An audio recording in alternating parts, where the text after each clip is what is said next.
തൊഴിൽ തട്ടിപ്പ് കേസ് പ്രതി കാർത്തിക പ്രദീപിനെ 3 ദിവസം കസ്റ്റഡിയിൽ വേണമെന്നാണ് എറണാകുളം സെൻട്രൽ പോലീസിന്റെ ആവശ്യം. ഉദ്യോഗാർത്ഥികളിൽ നിന്നും തട്ടിച്ചെടുത്ത ഇത്രയധികം രൂപ എന്തു ചെയ്തുവെന്നാണ് പ്രധാനമായും അറിയേണ്ടത്.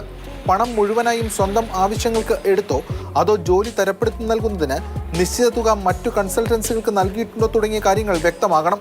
പണം ആഡംബര ജീവിതം നയിക്കാൻ വിനിയോഗിച്ചിട്ടുണ്ടെന്ന് പോലീസിന് ബോധ്യമായിരുന്നു. എങ്കിലും തുക മറ്റു പല വഴിക്കും പോയെന്നാണ് അനുമാനം.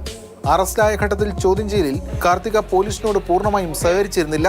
അതിനാൽ അവരെ കസ്റ്റഡിയിൽ ചോദ്യം ചെയ്താൽ മാത്രമേ തട്ടിപ്പിന്റെ വ്യാപ്തി കൂടുതൽ ബോധ്യമാകൂവെന്ന് പോലീസ് പറയുന്നു. Take off overseas educational consultancy എന്ന സ്ഥാപനത്തിന്റെയും കാർത്തികയുടെയും ബാങ്ക് അക്കൗണ്ട് വിവരങ്ങളും പോലീസ് പരിശോധിച്ചു വരികയാണ്. ഡോക്ടർ എന്ന് പരിചയപ്പെടുത്തിയായിരുന്നു ഇവരുടെ സാമ്പത്തിക തട്ടിപ്പ്. കാർത്തിക വിദേശത്ത് MBBS പഠനം നടത്തിയിരുന്നതായി പോലീസിന് വിവരം കിട്ടിയിരുന്നു. കാർത്തികയുടെ മെഡിക്കൽ ബിരുദം വ്യാജമാണെന്ന ചില സംശയങ്ങൾ പോലീസിനുണ്ട്. ചോദ്യം ചെയ്യലിൽ ഇക്കാര്യങ്ങൾ പരിശോധിച്ച് ഉറപ്പിക്കണം. ഇരകളിൽ പലരെയും ബാച്ചിരിച്ച് വാട്സപ്പ് ഗ്രൂപ്പിൽ ചേർത്താണ് ഇവർ തട്ടിപ്പ് ആസൂത്രണം ചെയ്തിരുന്നത്.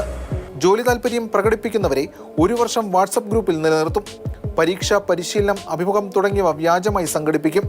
അങ്ങനെ വിശ്വാസ്യത ആർജിച്ച ശേഷമാണ് ഘട്ടം ഘട്ടമായി പണം വാങ്ങിയിരുന്നത്. കാപ്പ കേസ് പ്രതികളെ വരെ ഉപയോഗിച്ച് പണം നഷ്ടമായവരെ ഭീഷണിപ്പെടുത്തിയതായുള്ള തെളിവുകൾ പോലീസിന് കിട്ടിയിട്ടുണ്ട്. കേസിൽ കാർത്തികയുടെ കൂട്ടാളികൾക്കായുള്ള അന്വേഷണവുമുണ്ട്. തട്ടിപ്പിന്റെ വ്യാപ്തി ലക്ഷങ്ങളിൽ നിന്നും കോടികളിലേക്ക് എത്തുകയാണ്. ഇതിനോടകം 25ഓളം കേസുകൾ ഇവർക്കെതിരെ സംസ്ഥാനത്ത് രജിസ്റ്റർ ചെയ്യപ്പെട്ടിട്ടുള്ളതായാണ് കണക്ക്.